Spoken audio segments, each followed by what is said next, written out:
Swarnandhra MRPS వ్యవస్థాపకులు yes బాబును కొందరు కులం పేరుతో దూషిస్తూ బెదిరిస్తున్నారని మక్కిన ప్రభాకర్ జిల్లా ఎస్పీకి ఫిర్యాదు చేశారు.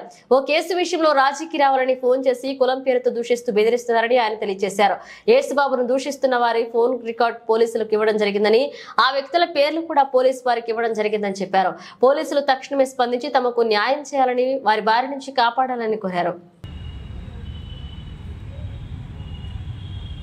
నమస్కారం చేస్తారా మధ్యలో అది తెలిసిన ఉపయోగం నేను తెలియపోయినది పొద్దున్న తెలిసిన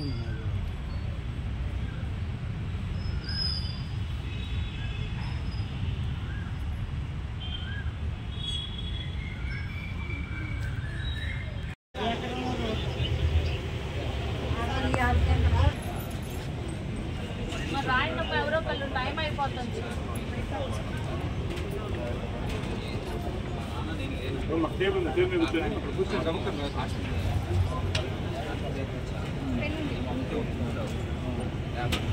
గట్టిగా చెప్పు, మీరు ఏంది, ఎవరు, ఏం జరిగింది, ఏం కావాలి?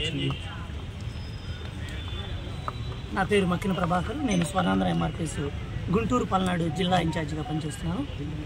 ఈరోజు మన అర్బన్ ఎస్పీ గారిని గల కారణం ఏంటంటే, మా స్వర్ణాంధ్ర ఎంఆర్పీఎస్ వ్యవస్థాపక అధ్యక్షులు ఎస్ బాబు మాది గారిని కొంతమంది వ్యక్తులు కులాహంకారంతో, కులదోషంతో చాలామంది ఫోన్ చేస్తూ ఇబ్బంది పెడుతున్న తరుణంలో వారి మీద కంప్లైంట్ చేయడానికని పాతగుంటూరు పోలీస్ స్టేషన్కి వెళ్ళిన సమయంలో కూడా ఆ సమయంలో కూడా కొంతమంది ఫోన్లు చేసి కులదోషంకరంగా మాట్లాడుతున్న సమయంలో అక్కడే పనిచేస్తున్న పోలీసు వారు, రైటర్ గారు కానీ, ఎస్పీ గారు, మరికొంతమంది పోలీసులు విని వాయిస్ రికార్డు కూడా ఉన్నాయి. అదే తరుణంలోనే మేము కంప్లైంట్ చేయడం జరిగింది. వాళ్ళు ఎఫ్ఐఆర్ కట్టున్నారు.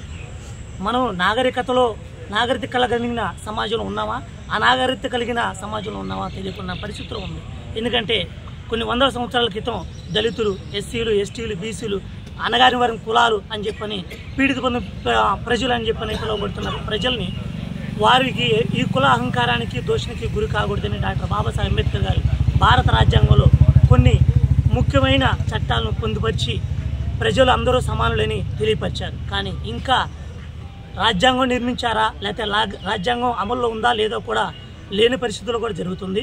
కాబట్టి ఎస్పీ గారు ఎవరైతే కులదోషం చేశారో వారందరిపైన త్వరగా వారిని పట్టుకొని వారిపై చట్టరీత్యమైన చర్యలు తీసుకోవాలని, తగిన న్యాయం చేయాలని, అలాగే ఇంకా దీనిపై తీసుకునే చర్యలను ఇంకా ఎవరు కూడా ఇట్లాంటి కుల అహంకారంతో కులదోషం చేయకూడదని మేము ఈ విధంగా సరైనగా తెలియపరుస్తున్నాం. వాళ్ళు రూరల్లో సంబంధించి శ్రీకాంత్ అనే అతను, అలాగే మరి కొంతమంది ఉన్నారు. వాళ్ళ పేర్లన్నీ కూడా మేము పోలీస్ స్టేషన్లో పొందుపరిచి ఉన్నాము. ఎఫ్ఐఆర్ కాగితం మా చేతితో ఉంది. ఆల్రెడీ ఎస్పీ గారికి కూడా ఇచ్చి ఉన్నాం.